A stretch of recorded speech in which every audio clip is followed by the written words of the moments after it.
রাসূল সাল্লাল্লাহু আলাইহি ওয়াসাল্লাম আমাদেরকে বলেছেন খায়রুকুম মান তাআল্লামাল কুরআনা ওয়া আল্লামা, এবং আমাদেরকে বলেছেন রাসূল সাল্লাল্লাহু আলাইহি ওয়াসাল্লাম তালাবুল ইলমি ফরিদাতুন আলা কুল্লি মুসলিমিন ওয়াল মুসলিমাত, প্রত্যেকটা মানুষের উপরে দ্বীন ইসলাম শিক্ষা করা আমাদের উপরে ফরজ করে দিয়েছেন।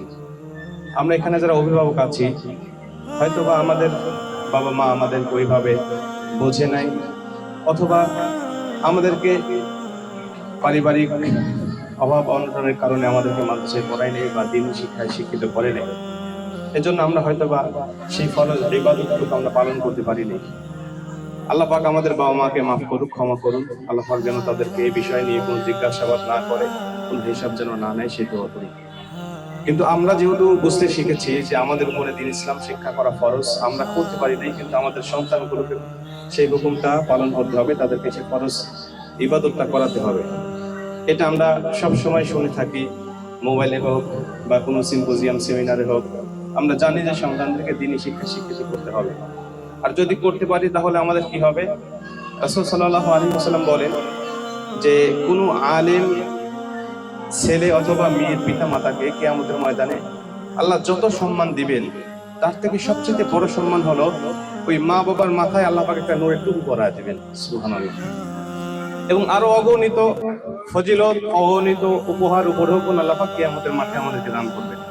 এর কারণটা কি? এটা কেন দিবেন? জাগতিক শিক্ষায় শিক্ষিত হলে তাকে কিছু দেওয়া হবে না, কিন্তু দ্বীনি শিক্ষায় শিক্ষিত হলে তার বাবা মাকে এই পুরস্কারটা দেওয়া হবে। এর কয়েকটা কারণ আমি খুঁজে বের করছি। তার মধ্যে জাগতিক শিক্ষায় যদি আমার সন্তানকে শিক্ষা গ্রহণ করাই, বাবা মার কিন্তু তেমন কষ্ট হয় না, কিন্তু দ্বীনি শিক্ষায় শিক্ষিত করাতে গেলেই বাবা মার উপরে অগণিত পরীক্ষার সম্মুখীন হতে হয়, অগণিত কষ্ট সহ্য করতে হয়। অনেক সন্তান মাদ্রাসায় আসার পরে দেখবেন যে আর আসতে চাইবে না, কিছুদিন আসার পরে আর আসতে চাইবে না। তখন বাবা মার উপর একটা পরীক্ষা শুরু হয়, বাবা মার উপরে একটা দায়িত্ব শুরু হয় যে বাবা মা তখন কি করবে। সন্তানের কথা শুনে মাদ্রাসা থেকে বের করে নিয়ে এসে জাগতিক শিক্ষা দিবে, স্কুলে দিবে, নাকি মাদ্রাসায় সে সর্বোচ্চ চেষ্টা করে মাদ্রাসাটাকে টিকিয়ে রাখার চেষ্টা করবে। এটা হলো বাবা মার উপরে প্রথম একটা পরীক্ষা পড়ে যায় আল্লাহ পাকের পক্ষ থেকে। এখন ওই বাবা মার উপরে দায়িত্ব তাকে বোঝায়া কৌশলে যে কোনো ভাবে ওই মাদ্রাসায় শিক্ষার উপরে তাকে ইস্তেকামত রাখা, টিকিয়ে রাখা। কারণ স্কুলে পড়ার থেকে মাদ্রাসায় পড়ার একটু চাপ বেশি, এখানে একটু বেশি পড়তে হয়, এই জন্য সন্তানরা পড়তে চায় না। কিন্তু বাবা মা যদি ওই সন্তানকে বোঝায়া তাকে মাদ্রাসায় রাখতে পারে, তখনই আল্লাহ পাক ওই বাবা মার উপরে খুশি হয়ে কিয়ামতের ময়দানে পুরস্কারগুলো দান করবে। সুবহানাল্লাহ। 2 নম্বরে, সন্তানরা যেহেতু মাদ্রাসায় আবাসিক বেশি থাকে, এখানে বাবা মার একটু কষ্ট হয়। আমি আমার নিজের প্র্যাকটিক্যাল থেকে বলছি। আপনারা জানেন অনেকেই, আমার মায়ের 7টা মেয়ের পরে আমি একমাত্র সন্তান। যদি অনেকে 5টা জানেন, 2টা মারা গেছে, আমার এক বোন এখানেও আছে। তো 5টা মেয়ের পরে, 7টা মেয়ের পরে আমি একমাত্র সন্তান।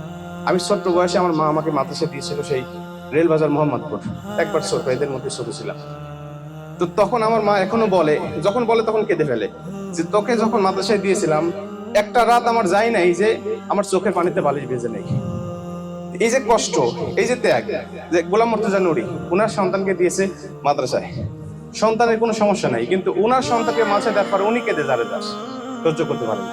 এই যে কষ্ট, এই যে ত্যাগ, এই যে তিতিক্ষা, এই ত্যাগের কারণেই আল্লাহ পাক বাবা মাকে কিয়ামতের ময়দানে নূরের টুপি পরায় দিবেন। সুবহানাল্লাহ।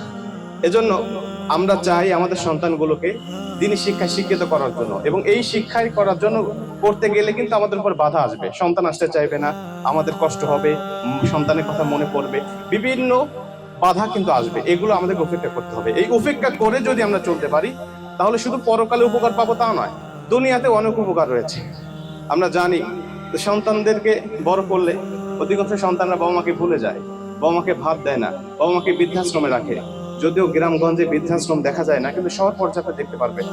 কিন্তু যারা ইসলাম বিদ্বেষী, যারা ইসলামকে ভালোবাসে না, মাদ্রাসা শিক্ষাকে ভালোবাসে না, তারা পর্যন্ত আজও দূরবীক্ষণ যন্ত্র দিয়েও বৃদ্ধাশ্রমে কোনো আলেম, কোনো দ্বীনি শিক্ষায় শিক্ষিত সন্তানের বাবা মাকে তারা বৃদ্ধাশ্রমে খুঁজে পায়নি।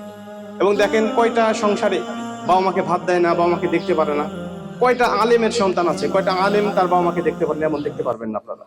শুধুমাত্র যারা দ্বীনি শিক্ষা সম্বন্ধে কোনো জ্ঞান নাই, জাগতিক শিক্ষিত হয়েছে, তাদের সংসারে আমরা এই সমস্ত বিষয়গুলো দেখতে পাই। এবং আমাদের সন্তান আজকে দেখতে পাচ্ছেন এলাকায় বিভিন্ন সন্তানেরা নেশার সাথে জড়িত হয়ে গেছে, মোবাইল, ফ্রি ফায়ার, পাবজির সাথে জড়িত হয়ে গেছে, তাদের চরিত্রগুলোকে ধ্বংসের প্রান্তে নিয়ে গেছে। কিন্তু এই সমস্ত কারণগুলো একটাই, তার মধ্যে দ্বীনি শিক্ষা না থাকা, দ্বীনি ইলম না থাকা। এজন্য আমরা সর্বোচ্চ চেষ্টা করব আমাদের সন্তানগুলোকে দ্বীনি শিক্ষায় শিক্ষিত করলে দুনিয়াতেও ফায়দা হবে, দুনিয়াতেও আমার সন্তান একজন আদর্শবান, চরিত্রবান সন্তান হবে এবং আমার বাবা মার মুখ উজ্জ্বলকারী সন্তান হবে, এবং কিয়ামতের ময়দানেও এই সন্তান আমি বাবা মার মুখ উজ্জ্বল করবে ইনশাআল্লাহ। এজন্য আমি আপনাদেরকে অনুরোধ করব সন্তানদেরকে মাদ্রাসায় রাখবেন, এবং এই সন্তান যদি কোনো সময় পড়ার চাপে যদি আসতে না চায়, আপনার সর্বোচ্চ চেষ্টা করে সন্তানগুলোকে রাখার চেষ্টা করবেন ইনশাআল্লাহ।